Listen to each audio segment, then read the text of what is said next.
You are listening to the Mark Lesko Podcast, a podcast by diehard fans for fans. Mark covers all things Penn State football and the Pittsburgh Steelers, as well as anything related to the sports and fitness world. Tune in weekly to listen to a couple of dedicated fans talk about these topics without filters. Thank you for listening to the Mark Lesko Podcast.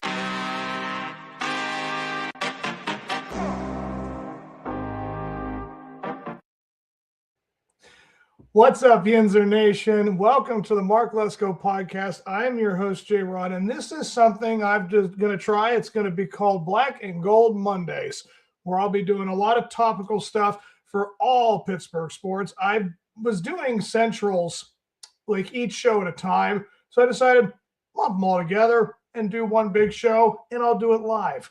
So we're going to be covering the teams that are the most relevant in the moment, which is right now the Steelers, and then I'll go into the Penguins, and then I will end it with the Pirates. So, guys, how are we processing this game? This game is still probably fresh in our minds. It has to. I don't really know if I can recall a game in which it was just that ludicrous.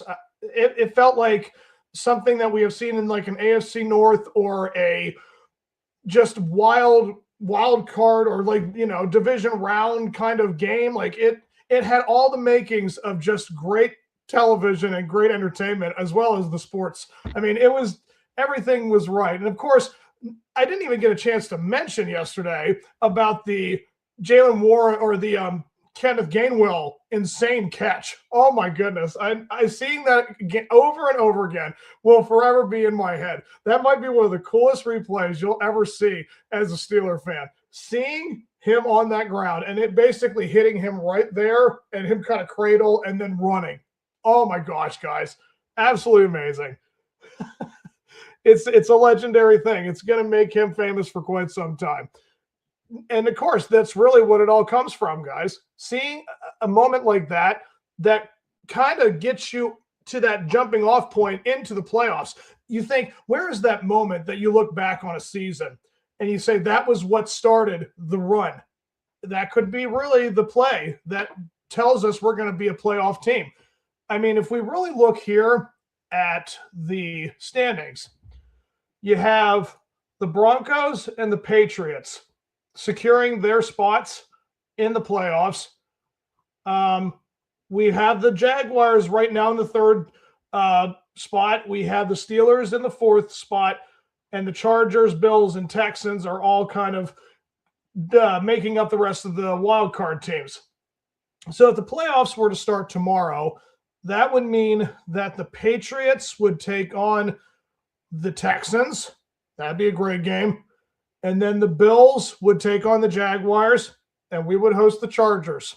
A little bit of a revenge game, because going into that game against the Chargers in Los Angeles, they were playing it pretty close, but it just got away from them by the end of it. It's, again, a whole season has to pretty much play out correctly in order for this to say, oh, we're definitely a playoff team. But they didn't want to show that basically until last week, basically. I know you had to beat a team like this in order to be proven you're a playoff team, but the way they handled the Dolphins last week on Monday Night Football, that was a very important test to show that, yes, they did win one game, but then they had to win two in a row. I mean, that was something we hadn't seen from them since week 4, week 5, since the Ireland series. I mean, that was about a month and a half ago, maybe 2. I mean, that right there shows a season can play out in so many different variables, and especially with a team like Pittsburgh, where you have talent, but the coaching staff, I guess, wants to make it interesting. I don't know if that's the right word for it, but they definitely are a team that tries to hold everything back as long as they can. And yeah, they did see the opportunity was right there, because they knew that the Ravens were having the season that they were having. And hey, guys, the Ravens lost to the Pats in epic collapse-like fashion. You were winning that game 11 points, Baltimore, and you let it get away. Again, that defense is just not to be trusted. They are one of the worst fourth quarter teams in all of NFL, pretty much. So, and again, Lamar, I think, went out in the half, and they had to bring in Tyler Huntley. That right there, I mean, I'm not saying it spells that we are winning this division, but how can it not be the case? How can we not think that? With 2-game lead and only 2 games left, we win against the Browns, we win the division. We win the AFC North. So this right here says to me, the question is, are we going to have the division by Sunday morning? Because I know the Ravens play the Packers Saturday night. By the end of that game, if the Packers beat the Ravens, then we may not actually have to play our starters until the playoffs. This may have been the last game that the starters play. I mean, maybe they'll give them the first quarter, maybe the half of the Browns game, and then they'll put, Will Howard in by the second half, and then they'll just play a bunch of backups against the Ravens. So resting everybody up, making sure they're ready for the playoffs. It just seems like it's a done deal. I'm so intrigued to know what is going to come next for the Steelers, knowing that they have teams like the Browns and the Ravens, their division rival. And, how do you play it? Do you play it safe? Do you just make sure that you don't get anybody else hurt? Again, this right here is the best time of the year to get hot. This is the best time for them to show up and do something against a team that, again, all you got to do is show up and win, and you're going to take care of business and get to the playoffs and win one. The Chargers have a lot of faults. I mean, I don't know how many injuries they have, but they're not the most buttoned up team. They have a lot of problems right now. I think their offensive line is suspect. So if our defense gets healthy and we're at home, there you go. We've won a playoff game. And then it depends on how this goes. I mean, the Bills could easily show up against the Jaguars, and we host another playoff game in Pittsburgh against the Bills. They'll be back in Pittsburgh, and believe me, it would be nothing to just erase that week, 11 or 12 game that we faced when they came, to erase all of that bad taste, to find a chance to redeem a lot of things. Because, again, we lost to the Chargers and we lost to the Bills. Winning all those games back, I mean, that really kind of gives you the setup for a great run for the playoffs. And then we get to the AFC Championship against a team like the Patriots or the Broncos or the Texans. You just never know.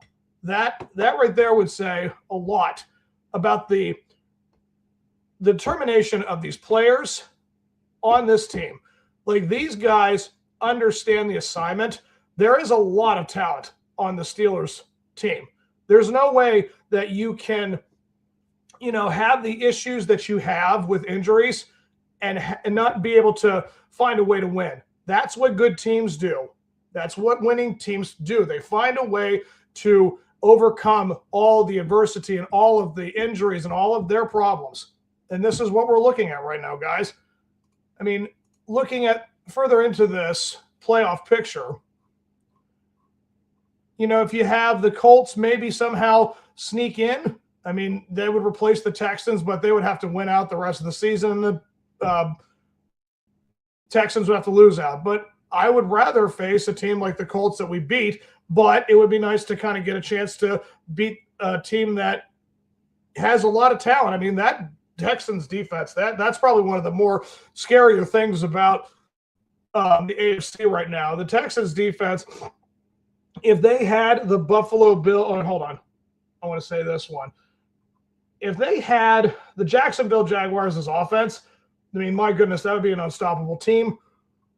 So does a team like Buffalo scare me? Not particularly. I mean, I know that they've had a lot of success. They've had 11 straight wins, but they were all close games. They had to come back for most of them. That just shows you how good they're coached. I mean, Bo Nix, is he like the next Joe Montana or John Elway or, that run of Denver Broncos quarterbacks? I mean, I don't know. I feel like this guy has done a lot of good things so far in his career, and he's definitely had a lot of good coaches now, especially with Sean Payton. I mean, Mike Vrabel and company, finding a way to come back against a team like Baltimore in Baltimore. Listen, this is a tough team that has some very strong weapons with Drake May and Stephon Diggs. I know the Stevenson, the running back, I can't remember his first name, but they do have some options. And again, their defense is buttoned up. The way that this team is coached themselves, they have got a lot of heart. They're kind of Lion-esque, so I would very much like to see what kind of run they will have in the playoffs. This will be a very interesting team to watch. And, of course, the Jacksonville Jaguars, they're just as interesting. Trevor Lawrence finally finding a way to become the version of the guy we all thought he was going to be right out of the gate. Took him 4 or 5 years, but hey, as long as you get there, that's all that matters to that organization. So are they the toughest team? They're sneaky good. They definitely have some very scary weapons. I know that they are a consistent team offensively. They don't, show up and don't do it the next week. They constantly are there in the game at all times. So that's going to be a tough team. The Chargers, they don't particularly scare me. Again, of all the teams that we could be facing, the first team, that's a great one to start with. So it's definitely one of the more important things to look going forward. But, with the Bills, they're always going to be in it. Like, as long as Josh Allen and Sean McDermott are on that team, they're definitely always going to be in it. So I'm very much impressed with what the playoff is shaping up to look like. So, and yeah, all we got to do is win our game in Cleveland this week, and we're in. So hopefully that's going to be the case. But the question is, do we win out and try to jump Jacksonville for the third spot? I mean, it's quite possible. If I look at the Jaguars, let me see if I can bring this up real quick.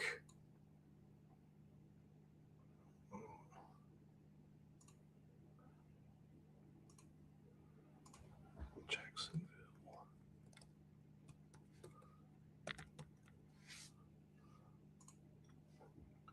So their last 2 games, they're against the Colts and the Titans. So no, I don't see that happening. They could easily go 12-5. I mean, they could lose next week to the Colts, but they'll beat the Titans. I mean, maybe they'll play upset. Who knows? Sometimes a team like Tennessee, they like to show up and mess things up.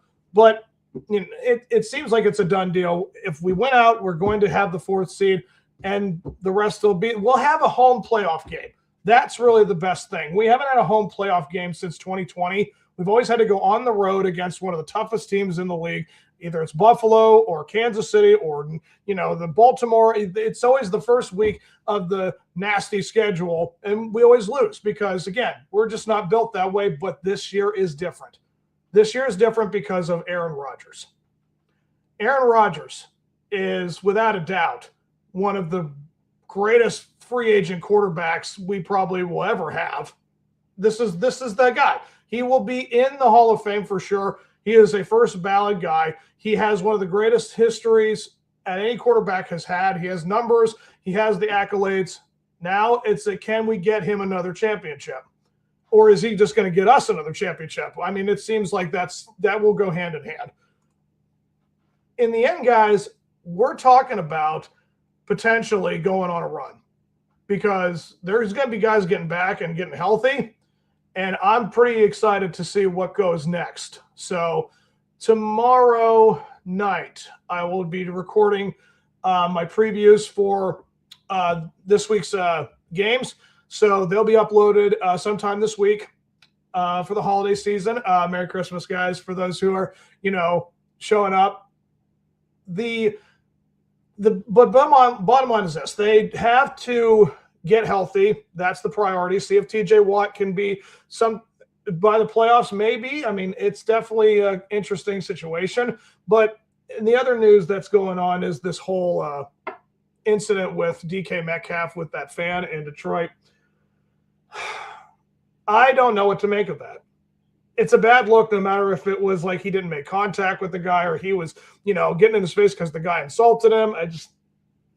When a guy is putting himself in that position, that's always going to get spun. That's always going to be, looked at. You just can't, say that that's a good look, or they're just not they've got some issues to deal with, and I don't know if this is going to be a big fine or if this is going to be suspension of like they're going to sit him out the rest of the season and maybe they let him play in the playoffs. I really don't know what the whole circumstances are for this situation.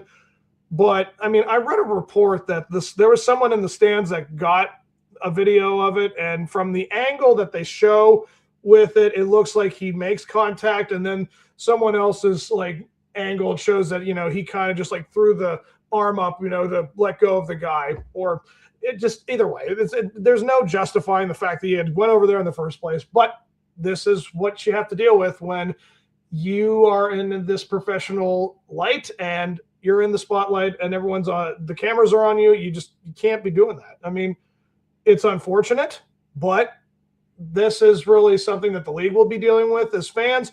You just only hope that it's a huge fine or something like that, and it's just not like missing games, because DK is a very important piece for this team to, get ready for the playoffs. I don't know. I mean, can they rest him for the rest of the game? Either way, if they win this division, it seems like you're just going to be resting guys, getting them ready for the playoffs, and we'll see what goes on after that. But, this whole TJ Watt thing, it's unfortunate that it had happened, but there's nothing, again, more to say about it because they don't really have a whole lot of updates. They just know that he has been to the facilities. He's had their surgery. He's healing up.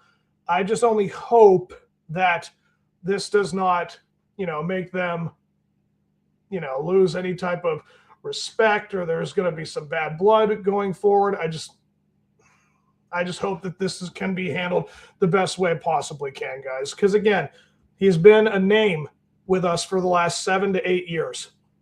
And it would be nice if we were to get guys like him and Cam Hayward a championship. Because if you saw how Cam played in that game last night, he was like Cam of 8 years ago. He was possessed, had a sack. He's been really turning it on.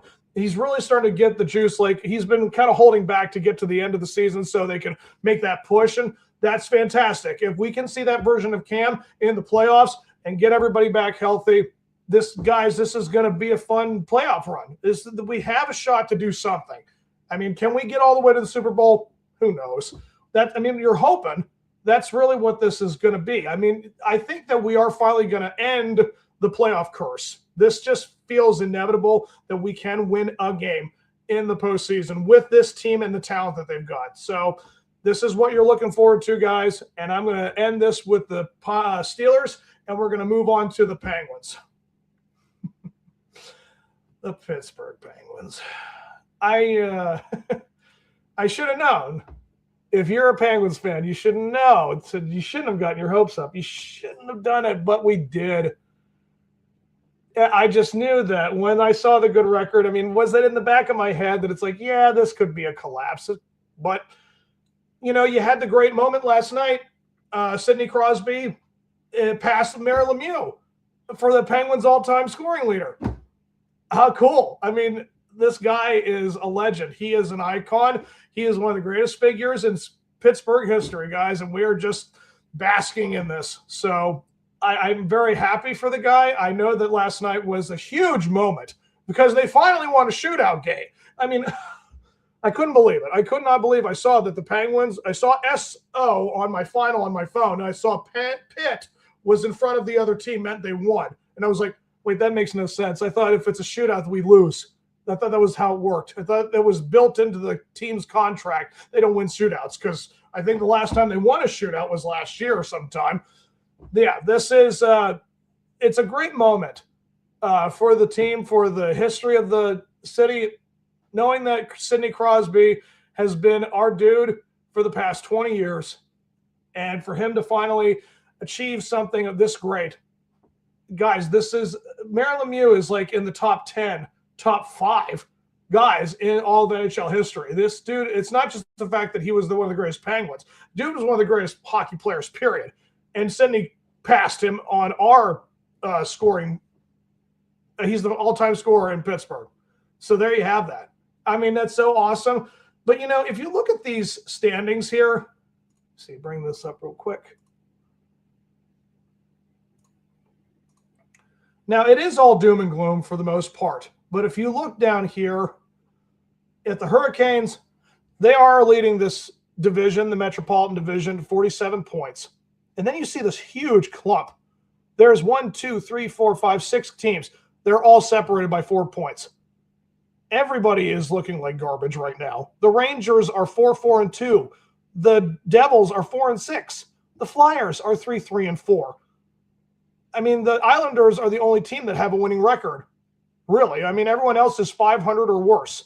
So there is an upside to the losses that we have suffered in the past 3 weeks that everybody else has looked like garbage too. So I'm not saying that you got to be excited about the fact that they're still in it, but at least you see from this angle that they have at least a shot. They have a chance to do something. I mean, if we look at the next games ahead, I mean, I'll do that on my Penguins Central. I'll be doing the Blake. Again, when I use the Central episodes, they're going to be used to do pre-games and set up for the week's games. If it's a hockey or baseball, how it will work is, again, weekly games, I'll probably do those on Tuesdays. Like I said, I'll upload those episodes and do the weekly matchups for the hockey and baseball. And, of course, football only is 1 game every week. And hockey can have 2, 3, sometimes 4 games a week. And the Pirates traditionally have 2 series, maybe 3 at the most during a week. So that's really how those episodes will play out. But, yeah, the Penguins, guys, we know that they have some injuries. I know that Reichel is still out. I know they have shifted some of the young guys around. They kind of focus more on the older players. I haven't heard really a lot from Manthea or I know Malkin got hurt with an upper body injury, so he's out for a while.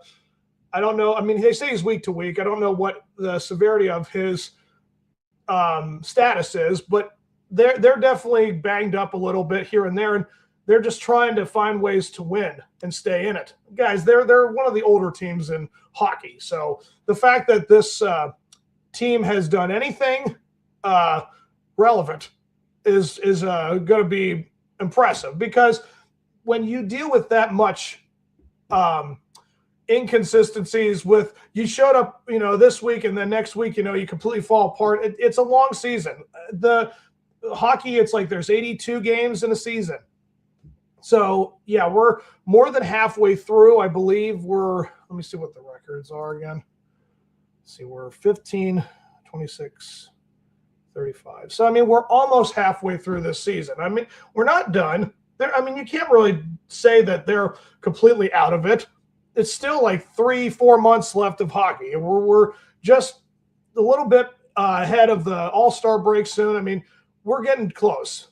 But we're definitely showing that the goaltending is what's really the thing. And I mean, that big trade they made, sending Jari to the did they say Oilers, and we got Skinner from that? Yeah, we just swapped goaltenders, and it just goes to show you between Morozov and Silvos, all the goaltending we have, it wasn't Jari. This organization just has a defensive issue. They definitely been lacking with the scoring. They definitely have their centers, their left wings. I mean, they're just definitely, again, they're decimated. The guys who are the scorers, they're hurt. So they're doing everything they can to just stay afloat and keep the season around that point where we're still just 5 points under second place. So, you have a couple wins here and there, and all of a sudden you're back in this thing. So I'm not really going to harp more on this subject with the Penguins. They just have their season still to play. They're right there in the thick of things. So can they turn it around? We'll see.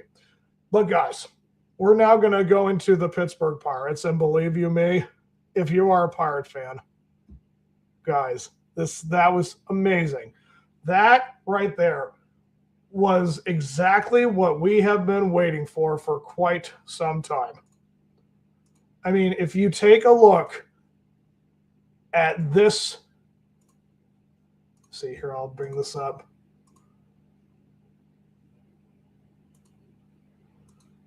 I mean, this is right here, the offseason moment that we have kind of been waiting for. Getting Brandon Lau, an actual accomplished bat.